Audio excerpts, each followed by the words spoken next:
दोस्तों ये खूबसूरत नज़ारा एक बार फिर हैम्टा पास के बेस कैंप से यहाँ आकर मैं इतना गदगद हो गया हूँ।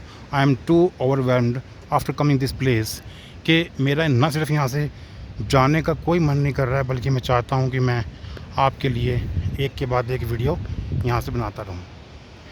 ज़रा दृश्य देखिए कितना खूबसूरत है। ये देखिए कितना सुंदर नज़ारा हैम्टा पास का। ज़रा इस पहाड़ की ऊंचाई को देखिए और महसूस कीजिए कि प्रकृति ने हमारे लिए कितना बड़ा खजाना लुटाया है और हम हैं कि इसकी तरफ ध्यान नहीं देते। ये हमारा फ़र्ज़ है कि इतनी खूबसूरती को हम बचा कर रखें, इस खूबसूरती को हम संजो कर रखें, इस प्राकृतिक सौंदर्य को हम अपनाएं और ये फ़ैसला लें कि कोई भी कूड़ा करकट गंदगी हम यहाँ नहीं फैलाएंगे। और साथ ही साथ हम ये भी डिसाइड करें कि हम इस प्रकृति को हमेशा संजो कर रखेंगे, क्योंकि इस प्रकृति ने हमें इतना कुछ दिया है, हमारा भी फ़र्ज़ बनता है कि हम इस प्रकृति के लिए कुछ करें।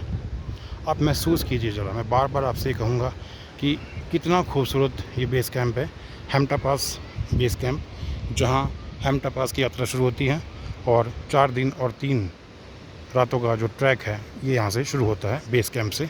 बेस कैंप में तमाम सुविधाएं मौजूद हैं खाने पीने की। अगर आपने थोड़ा सा आगे तक जाना है तो आप जा सकते हैं, लेकिन अगर आपने पूरा ट्रैक करना है तो उसके लिए आपको 4 से 5 दिन चाहिएंगे। मैं आपको बताना चाहूँगा कि आसान नहीं है यात्रा, और इस यात्रा में अगर आप देखें तो जोखिम भी बहुत है, लेकिन ट्रैकिंग का मतलब ही जोखिम है, ट्रैकिंग का मतलब ही साहस है, और ट्रैकिंग का मतलब ही हिम्मत है, हौसला है, उड़ान है। और उसी के चलते आप ऐसी ट्रैकिंग को कामयाबी से पूरा कर सकते हैं। आप अगर ध्यान से देखेंगे इस घाटी को तो ये 360 एंगल में ही इतनी खूबसूरत है कि मन नहीं भरता और हमें लगता है कि हम अपनी पूरी ज़िंदगी यहाँ बिता दें, लेकिन संभव नहीं है, क्योंकि कुछ फ़र्ज़ भी हैं जो पूरे करने होते हैं। मैं आपको दिखाना चाहूँगा ये बड़ा सा पत्थर जो इस घाटी की खूबसूरती को और ज़्यादा बढ़ा रहा है। आप देखिए कितना खूबसूरत।